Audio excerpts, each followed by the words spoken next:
As you all heard, Russ left town, and he left it in my hands, but he said it's a story everybody knows, and I won't have any problems with it.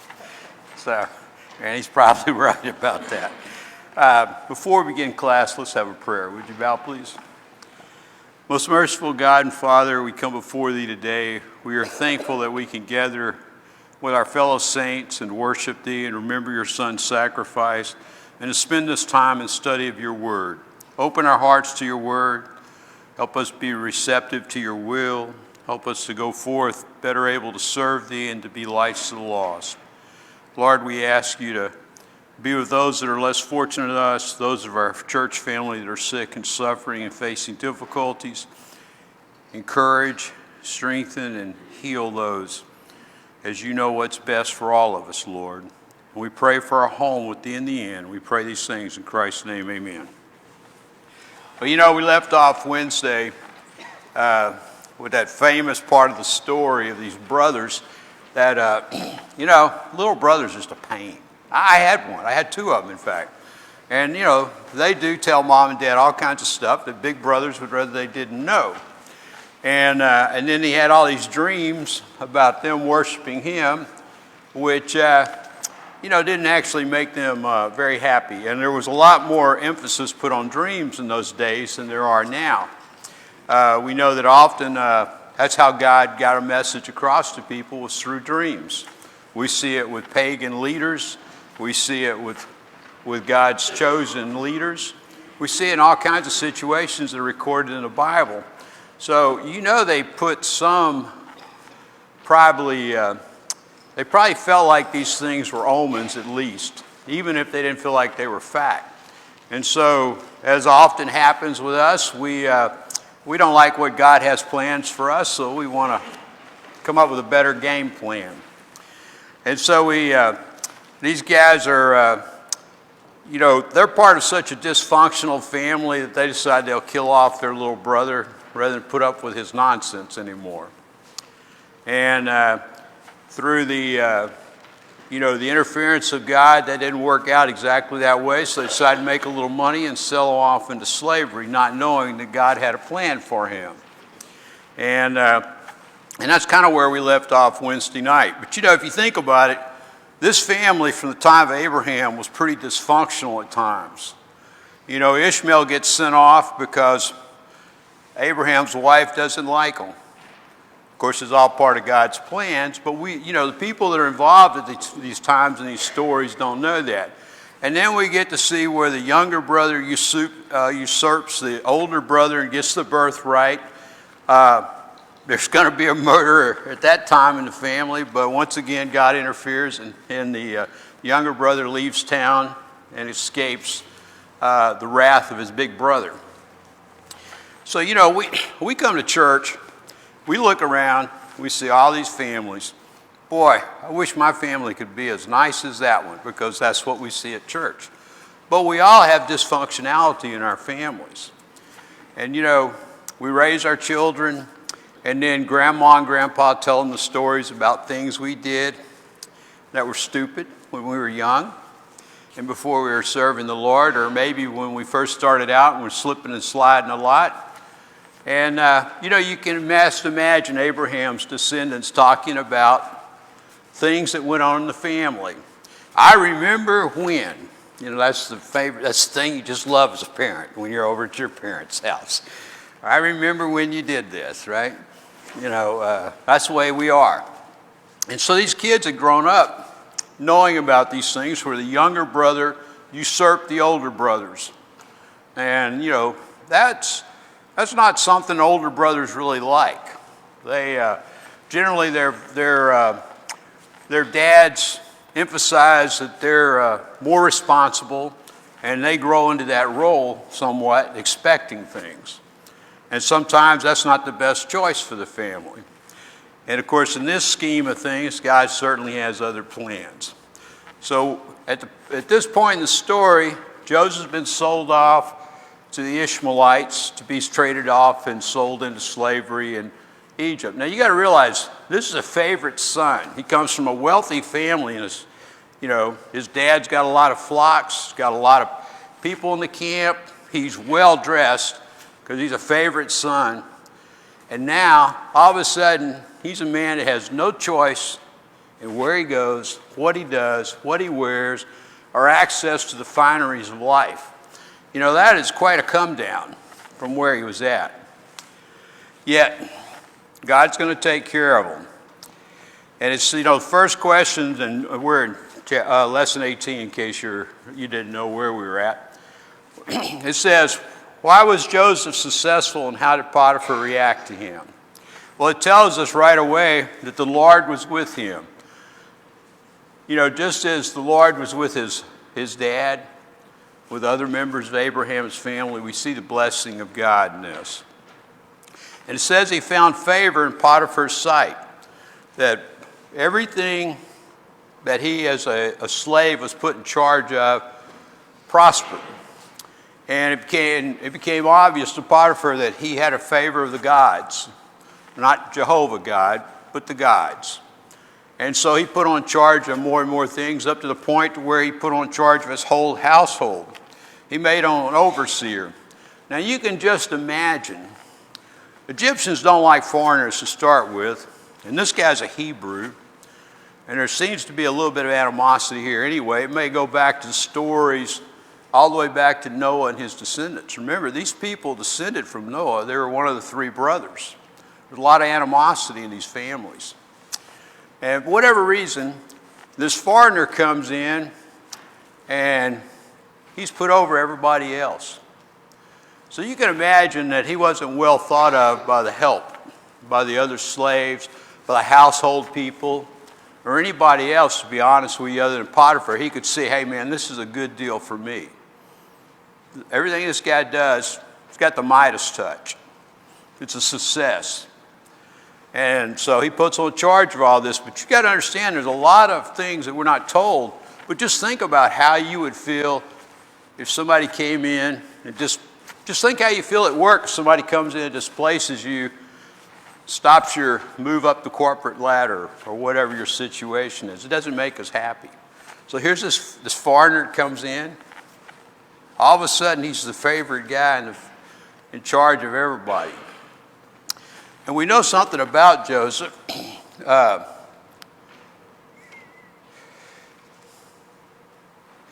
You know, one of the things is this is also part of the promise to Abraham. You know, Abraham was promised that they'd serve God, God would bless them. We saw it with the other descendants of Abraham.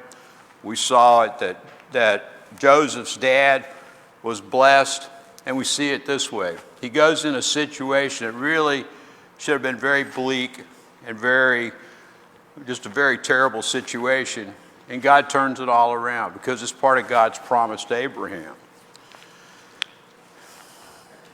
And then, you know, we look at, one of the things we look at is it says, what problems did Joseph encounter while serving Potiphar and why? So what are some of the problems, other than the ones we just talked about, he might have faced? You know, he was in charge and he managed to accomplish a lot, but like I said, how did the people feel about him? You think they were, you know, really all that willing to work for him and do what's necessary? But the hand of God was in it. And and then we get to the point of the story that talks about Potiphar's wife. What does it tell us about her? Yeah, she liked Joseph. Why do you think that was?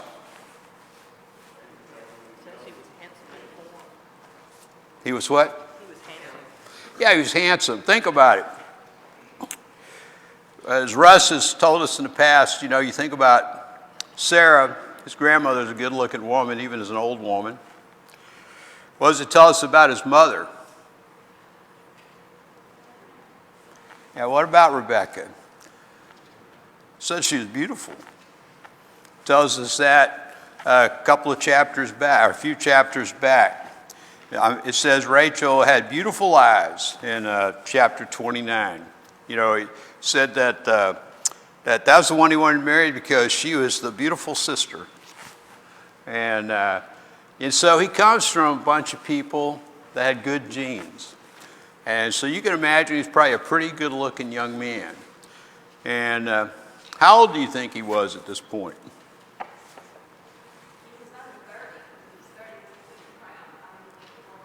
Yep, he was under 30. Well, you know, he was 17 when he started having the dreams. And it doesn't give us a timeline, but more than likely it wasn't very long after that, maybe 20, he was sold off into slavery. So he's in, at best, probably young 20s. He might have been mid-20s, but somewhere around 20 years old.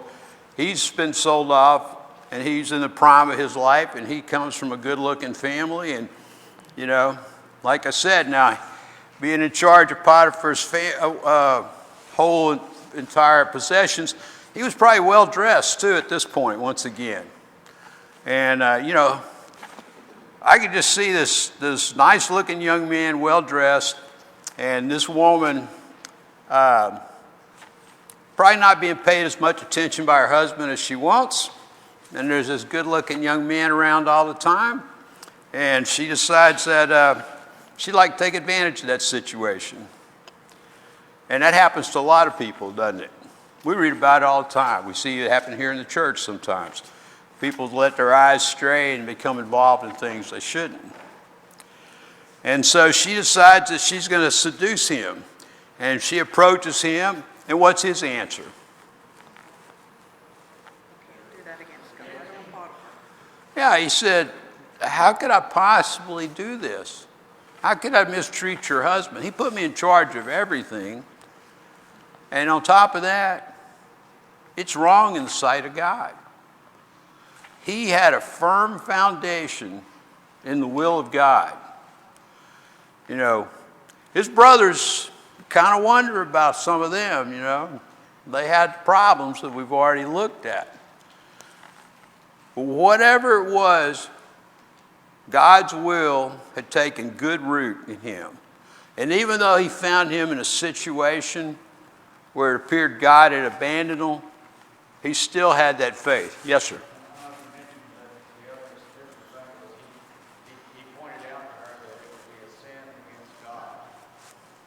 Yeah. Not only was it improper because the faith that he found was masculine and it would be disrespectful, but the big thing was sin against God. That's right. He wasn't afraid or embarrassed to stand up and say, I'm going to do what God wants. He said, you know, this isn't right in the sight of God. And you know, these weren't Jehovah worshiping people that he was among. And they certainly didn't have the same moral standards that God wanted his people to have. But Joseph had that faith, and he stuck with it. In a situation that would have been easy to give into for a young man. But he knew where his heart was supposed to be. And that's something, you know, we try to instill in our children. Some of us had Christian parents, and they tried to instill it in us. And sometimes it takes better hold than others. We know, all we got to do is look around at the people we grew up with, if we grew up with other Christians, and see how few still serve God. It's a hard effort. And that's in a good situation like we live in today. I tell you, it's impossible to imagine how hard it is to remain faithful to God in the situation this young man was put in. Do you have something else? Yeah, just as we see, the devil doesn't give up. Just like in Matthew 4 when he tried to tempt Jesus. He didn't just do it one time. It says here in verse 10, chapter 39, so it was as she spoke to Joseph day by day, and he did not heed her, lie with her, or be with her. She didn't give up. She used to have whatever she wanted, and that made her more aggressive. So he didn't just do it one time. One time may be easy. You stand your ground one time, but they keep coming back at you. Satan does not give up. And that's, I think, an important lesson we learn. Absolutely. This is a prime example where Satan doesn't give up. This woman she knew what she wanted. You know, today we call them cougars. You know, they go after the younger men, the older women. You know, our society has great names that sound so wonderful, don't they, for sin. Thing is, we know that it can be difficult to maintain your purity and service of God as a young person under just normal situations. And it's certainly been easy for him to feel like God had abandoned him. He'd been sold off into slavery. He's worked himself back to the top of the heap, and he's entitled to whatever he wants. That would have been an easy feeling for a young person to have, or really for almost anybody.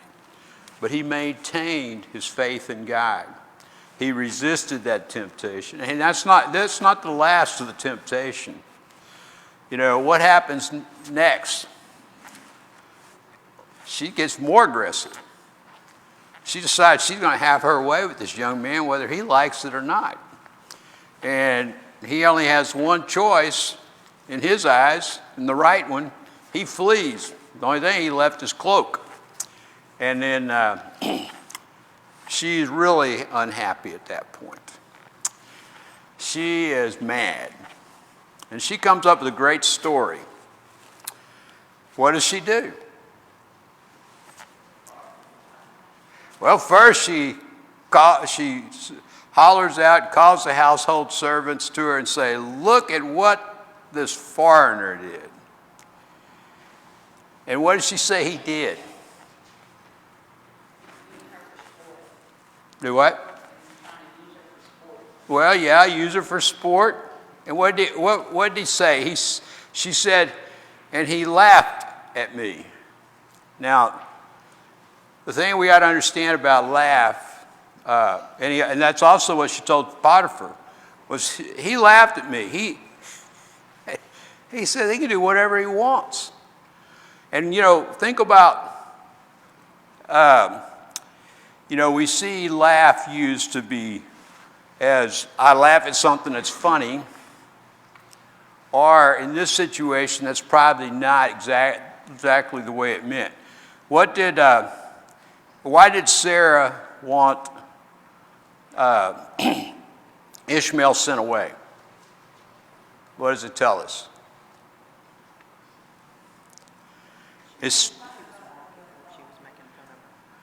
She saw him laughing at her son, right? Making fun of him because he was powerless to do anything against his big brother. It made her mad. And so this is probably more the way she was talking about, was that it was a derogatory type sneer, laughter, that you're powerless in front of me, you know. And so it wasn't that he laughed because it was just funny. That wasn't what she's trying to imply. Remember, she's one, at this point, if she can't have him, nobody can. That's kind of the way it is. And so she wants to make sure he gets punished and he's disliked by everybody. And they even bring up the point that he's a Hebrew. You know, like I said, there's a lot of animosity among these people between the different families. And in fact, he's a foreigner. She points that out. This is a Hebrew, and he mistreated me like this. And it's all your fault, honey. You know, it wasn't anything I did. It's all your fault. You know? That's what she's telling Potiphar. And of course, Potiphar, being a smart husband, says, okay, that's it, you're gone. And what does Potiphar do with Joseph? And what prison, though? The king's prison. If you read about that period of time, generally there wasn't really prisons like we think about. You know, here we arrest people, we put them in prison, and you know, but back then the normal thing would have been put them into some kind of harsh drudgery as a slave, perhaps working the mines or something extremely bad. But evidently, and I've read this as different ones, and it's hard to tell all this stuff. The king had a prison where, kind of like we have Club Fed, you know, and only not that well, but I mean it wasn't as bad as most people would have found themselves in the situation. And so he's put in charge of this in this prison. And so now he's gone from bottom to top, back to bottom. And now it's even worse than it was before, probably. We don't know what the conditions were there, but what do we see once again in this prison?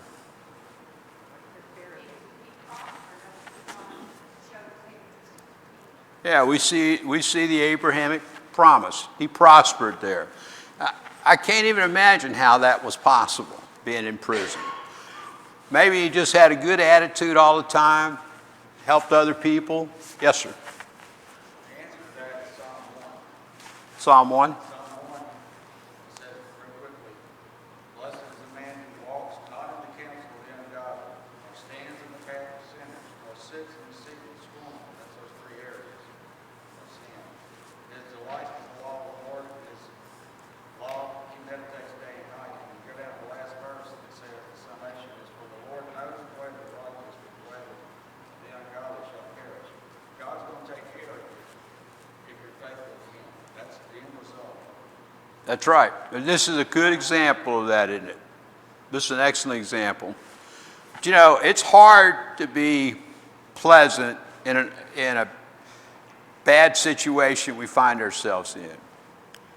But you know, when we have that faith in God, we can overcome those unpleasant times, knowing that God's still looking out for us. Doesn't mean we won't be unhappy at times. We can be more pleasant than a lot of times we are. You know, we let the weight of the world carry us down. And if anybody had a right to, this young man had the right to. Remember, he's still in his 20s. Okay? So, you know, maybe upper 20s at this point, but he's still in his 20s. And, you know, the world just doesn't look very good. It'd been easy to be discouraged, go around with a grudge against everybody.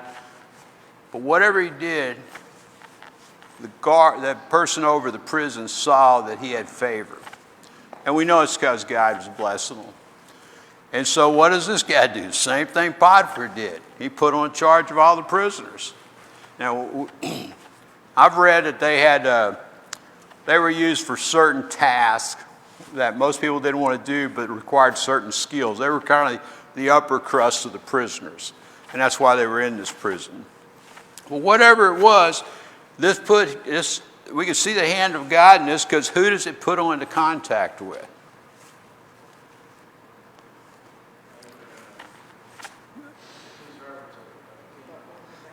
Yeah, two of Pharaoh's right-hand people, the baker and the cupbearer. These were the people that were supposed to make sure Pharaoh didn't get poisoned, that his food tasted good, and that he ate well and drank well. And we find that two of them hadn't been doing their job the way he thought they should, and he threw them in prison while he thought about how to punish them. And you think about it, Pharaoh was a god in the people's eyes. He wasn't just king, he was the all-powerful. You know, he was the son of the sun god. That's how they viewed the Pharaoh. And yet this man, unlike a lot of people that got unhappy if somebody didn't immediately behead him or do whatever, he put him in prison to think about how he wanted to punish him. Just think about what kind of man that took, you know, what kind of character that took. He didn't just knee-jerk reaction when somebody made him mad. And so we see these guys, and we don't know how long they were there. They were there for a while, long enough for Joseph to have gotten to know them. And one morning, he notices they're pretty unhappy. There's something going on in their lives. And he takes time to ask them what's going on. You know, it's easy to get busy and see people unhappy at work or wherever, the grocery store, and just not bother to ask them how they're doing. Just to ignore the situation. But Joseph doesn't do that. Joseph takes time to say, what's going on? What do they tell him? Yeah, they said, we had this dream, and we don't know what it means. And why didn't they know what it meant? What would they have normally done to get an answer to their dreams in this society and their situation in society? Yeah, they'd gone to the wise men, the interpreters of dreams, those other people in Pharaoh's courts. They'd been used to this all their lives. I mean, these are the top-notch servants. I mean, they are the right-hand people. They're probably ahead of everybody else except for a few overseers as far as closeness to Pharaoh. And Pharaoh trusted them to make sure he wasn't poisoned. You know, he wasn't foolish. These leaders back then weren't foolish. You know, we read about it all through the Middle Ages. Kings usually had tasters because they wanted to make sure that everybody loved them, you know. So, but we see these guys, they're used to going and, you know, they have a dream, they don't really understand, they go talk it over with the other guys, but they tell them there's nobody there to interpret for us. And, you know, what's Joseph's answer? Yeah, God provides the answer, right? Once again, we see him giving God credit. He's a very good servant of God. He keeps his eyes focused on God, no matter what the situation is. He tells them, he says, look, tell me the dream. God will provide the interpretation. He had faith in God. But he started right off the bat telling them that it was really God doing this. And so, so he said the cupbearer goes first. I guess he's the braver of the two, or willing to take. He's, what do I got to lose, right? So, after all, this guy's been put in charge of the prison. He's doing a pretty good job. He says, I had this dream. There's these 3 branches, and he talks about what's going on. He says, what does it mean? He said, I don't really understand this dream, so what does it mean? And of course, Joseph gives them the interpretation. He tells them he says, well, in 3 days, you're going to be restored to your position as the cupbearer for Pharaoh. And that's really good news. Now, the baker, he hesitates a little bit, but he says, I don't have anything else to lose anyway. So he says, I saw these 3 trays, and I saw the birds eating it, and what does that mean? And, Joseph doesn't hesitate. He says, well, that means in 3 days, basically the king's going to kill you. He's going to hang your body on the tree for the birds to eat. And so we have 2 people, they're going to have 2 different outcomes once Pharaoh's thought about their position. And so Joseph, no matter how good he's got in prison, it's still bad. What does he tell the cupbearer? And remember me. He said, I've been wrongly accused and I'm in this prison unjustly. He doesn't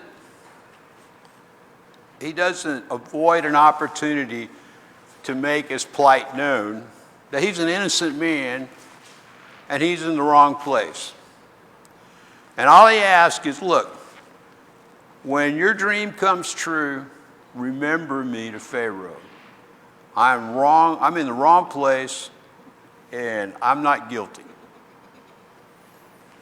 But as we know, our memories are real good for about this long, and now we're not going to do anything to jeopardize our situation after that. The cupbearer gets his job back, the baker gets killed, the cupbearer doesn't rock the boat, he just does the best job he can of serving Pharaoh and taking care of Pharaoh. And Joseph's forgotten. He had no real impact. That's the way to get, just think about it. He got out of trouble. Why bother to bring up something like that? After all, the guy's in prison. He probably is guilty. We all know that. So he doesn't mention them. And time goes on, a couple of years. And it had to be discouraging to Joseph. He keeps a stiff upper lip, as they say. He does his job, but, he's really hoping that maybe he'd get out of this bad situation. But it doesn't happen. And then we see the hand of God once again, don't we? Pharaoh has these dreams. One of them is about the cows, one's about the grain. And it says he saw these 7 cows come up and graze, and they got fat and beautiful, and then these ugly, skinny, scrawny cows came up and ate the fat ones, and they didn't get any fatter. And that troubled him. And he went back to sleep, and he sees the grain come up, these nice, full, 100-fold producing heads of grain. And then the scrawny ones come up, scorched, not doing much, and they destroy the good ones. He doesn't know what that means. Now, he wakes up, so he calls his magicians, his wise men, the people that interpret his dreams. And he tells them what he dreamed. You know, he said these cows came up, they ate the good grass, they got fat, and then these cows that we wouldn't even allow to exist in Egypt came up and ate those, and they didn't get fat or anything. The same thing, all this grain that we raise is so beautiful because we irrigate it and take care of it. It came up, it produced just like I like, and then 7 really awful grains came up and it destroyed those. What does it mean? Nobody could come up with an answer. And the king doesn't like not having an answer. Well, the cupbearer remembered the kid that had interpreted his dream. And he says, okay, maybe I'll take a risk on this. He said, you know, I just remembered. Probably hadn't thought about it once since then, you know. He says, you know, when I was in prison, here's what happened. This Hebrew, he interpreted his dream, and it came true. The baker, you found guilty. You killed him. You restored me to my place. And Pharaoh says, well, you know, I want to know what this dream means. Sounds like the right guy to call. He sends for Joseph. And so they immediately got Joseph out of prison. They bathed him, they shaved him, put on good clothes because you didn't come before the king smelly and ugly looking. And he goes to the king, Pharaoh. And, you know, Joseph gives God the credit again. He says only God can give the interpretation of the dreams. And he said, tell me the dream. And so Pharaoh reveals the first dream. He reveals the second dream. And Joseph said, this means there are going to be 7 years of plenty. We're going to have the fat of the land. Everything is going to grow, multiply. We're going to have the best crops, the best herds. Everything's going on. And then we're going to have 7 years of famine, extreme famine. He said that this is God's, the reason you had it twice is this is God's assurance. This is set. It's going to happen. He says, you need to do something about it. And what did he tell him he needed to do?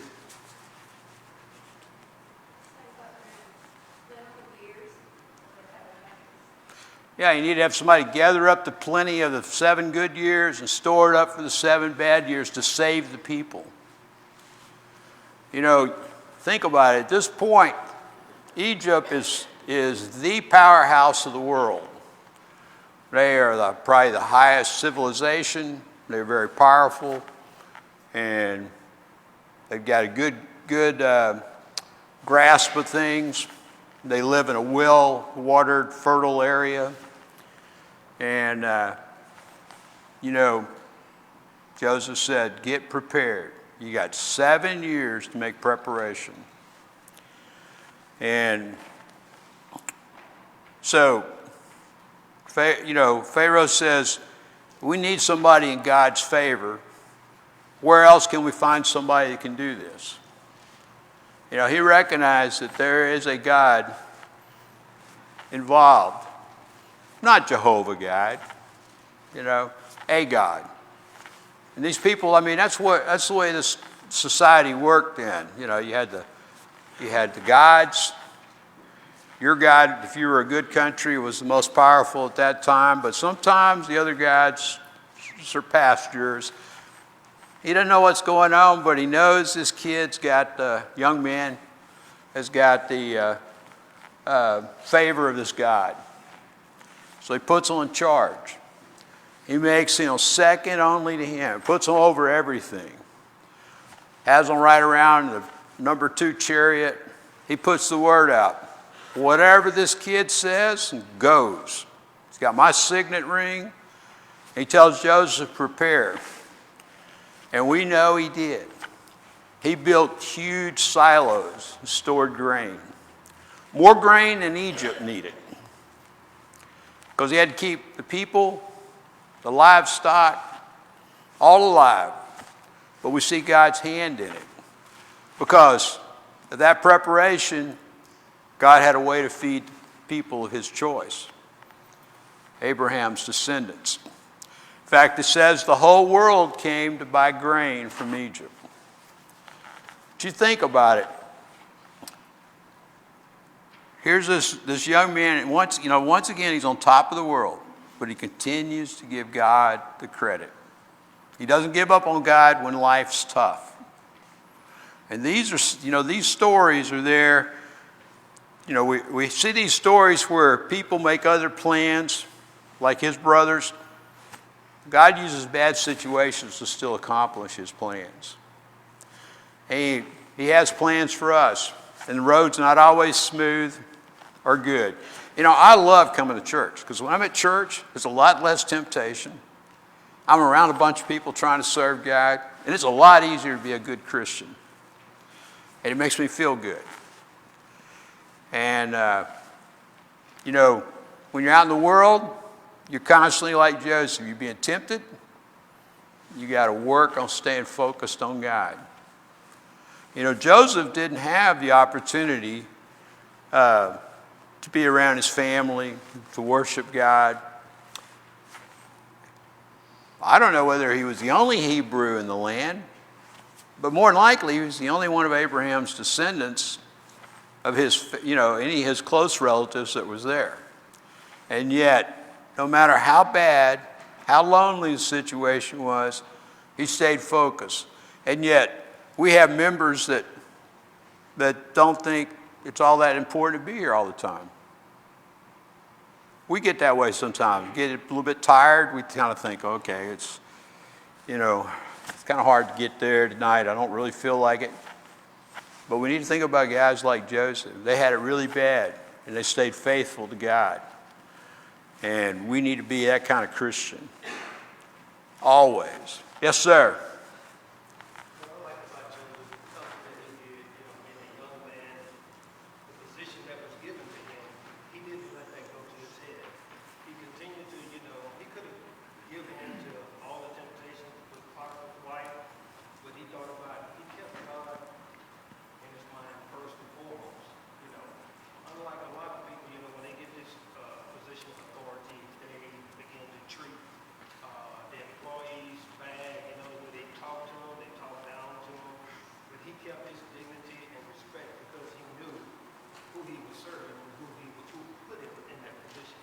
Yes, sir. It's hard for a young man not to become arrogant when he has success. Sometimes hard for an old man too. When we have success, you think, man, everything's going my way. It's easy to begin to believe in yourself and not put the credit where it goes. But he didn't. Sam's exactly right. This young man had a lot of opportunities to sin. The devil was never letting up on him. Even though his situation was bad, the devil didn't stop working on him. And we need to remember that. When things are going great in our life, I'll tell you, like this summer, I sell air conditioners. I sold a lot of air conditioners this summer. I was busier than I've ever been. And sometimes I really stopped and thought, and I actually prayed about this. Is this God's blessing? Or is this the devil trying to tell me if I just work a little more on Sunday, I could sell a little more instead of serving the Lord? Because that's how busy I was. I could have worked 7 days a week. I certainly could have skipped Wednesday night, because most Wednesdays I was exhausted already. It's only the middle of the week. But the thing was, I'm not saying this to brag on myself. I'm just saying sometimes when we get blessings, they're not necessarily from God. When Joseph got blessed, we know in the end it was all because of God's hand. But just think, the devil could have used that to make him arrogant. To make him, when he became over everybody, he could have gotten his vengeance on Potiphar. You know, it'd been real easy for Potiphar all of a sudden to find himself outside disfavor. We don't read anything about that. So we need to think about those things and instill them in our younger members of our family, but always be on guard for ourselves. Now, Wednesday night we'll start we'll do lesson number 19. And this is, he starts out again, kind of looks at the beginning of Potiphar's giving him all this ability, putting him in charge of everything. And so we'll start then. Do you have a comment?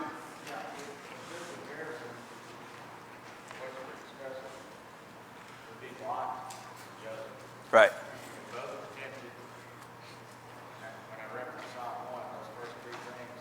Right.